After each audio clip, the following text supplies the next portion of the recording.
பிள்ளைங்க 2 பேரும் கல்யாணம் முடிக்கிறாங்க. கல்யாணம் முடிஞ்சு ஒரு 5 வருஷம் 10 வருஷம் வாழ்றாங்க. 5 வருஷமா நாங்க 2 பேரும் பேசிக்கிறதே இல்லை அப்படின்னா நல்லா இருக்குமா? நீ கணவன் மனைவியா? அல்லேலூயா. கர்த்தருக்கு ஸ்தோத்திரம். அதான் இயேசுவை ஏற்றுக்கொண்ட பிறகு இயேசுட பேசுறதே இல்லைன்னா நீ எப்படி அவருடைய மனவாட்டி ஆக முடியும்? அல்லேலூயா. அவர் மனவாளன், நீ மனவாட்டினா அவர்கிட்ட எப்போதும் பேசுறதா? அல்லேலூயா. மனவாளன் சொல்றதை மனவாட்டி கேட்கிறதா? அவரோட தொடர்புல இருக்கிறதா மனவாட்டி? அல்லேலூயா. அதனால கர்த்தருடைய பிள்ளைகளின் ஜெபம் பண்ணும் போது நீங்க பிசாசை ஜெயிக்க முடியும். நம்முடைய வாழ்க்கையில வரக்கூடிய போராட்டங்களை புயல்களை நீங்க வெற்றி பெறணும்னா நீங்க ஜெபத்தை விடக்கூடாது. நம்ம தெசலோனிக்கேயர் வாசிக்கிறோம்ல, பவுல் சொல்றாரு, என்ன சொல்றாரு? இடைவிடாமல் ஜெபம் பண்ணுங்கன்னு தெசலோனிக்கேயருக்கு சொல்றாரு. அல்லேலூயா. ஜெபம் என்ன சொல்றாரு? இடைவிடாமல் ஜெபம் பண்ணுங்க. அல்லேலூயா. கர்த்தருக்கு ஸ்தோத்திரம். நீங்க நல்ல கவனிங்க. அதே நம்முடைய வாழ்க்கையில ஜெபம் என்பது தவிர்க்க முடியாத ஒண்ணு. வேற எதை வேணா தவிர்க்கலாம், ஆனா ஜெபம் பண்ணுவதை தவிர்க்க முடியாது. அல்லேலூயா. கர்த்தருக்கு ஸ்தோத்திரம். பைபிள்ல வாசிக்கிறோம், பழைய ஏற்பாட்டுல வாசிக்கிறோம். தானியேல பாருங்க, 30 நாளான எந்த கடவுளை யாரும் வணங்க கூடாது.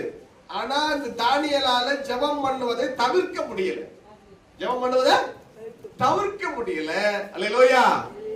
அவர் குற்றவாளியாகி அவரை தூக்கி சிங்க கவியில போடுறாங்க. ஜெபம் பண்ணுவதை தவிர்க்க முடியாமல் இருக்கும் போது சிங்கத்தின் வாயை கட்டி கர்த்தர் தானியேலை உயிரோடு காப்பாற்றுகிறார். அல்லேலூயா. அடுத்து ஜெபம் பண்ணாதவங்களை தூக்கி இவங்கள குற்றம் சாட்டினவங்கள குறை சொன்னவங்களை தூக்கி கவியில போடுறதுக்கு முன்னாடி சிங்கம் பாய்ந்து அவங்களை கடித்து அவங்க சாப்பிடுறது. ஆனா ஒரு இரவு முழுவதும் சிங்கத்தோடு உட்கார்ந்துட்டு இருக்கிறாரு. இவரை சிங்கம் தொடவே இல்லை. செபிக்கிற பிள்ளைகளை சிங்கம் தொடாதே. சிங்கம்னா பிரச்சனைகள், நமக்கு விரோதமாக எழும்புகிற போராட்டங்கள், பிரச்சனைகள், உங்களுக்கு விரோதமாக எழும்புகிற சத்துருக்கள் தான் உங்களுக்கு எதிராக வருகிற சிங்கங்கள். அந்த வாய்களை கர்த்தர் கட்டுகிறார். அல்லேலூயா. இதை அறிந்த அல்லேலூயா ஆண்டவராகிய இயேசு கிறிஸ்து நம்மை சொல்லித் தருகிறது என்னவென்றால், நீங்கள் ஜெபம் பண்ணுவதற்கு எந்த தடையும் ஏற்படுத்தக்கூடாது.